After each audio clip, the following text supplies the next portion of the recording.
What's the meaning of cathode ray tube?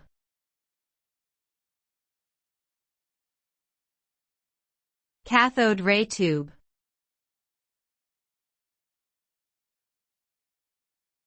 Cathode ray tube.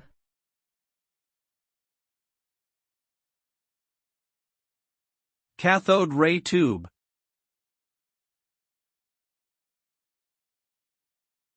Cathode ray tube.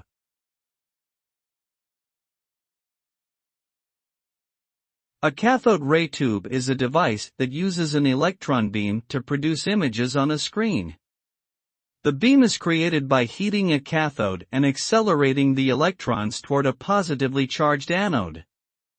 As the beam travels, it passes through a series of focusing and deflecting magnets, which direct it to specific points on the screen to create a picture.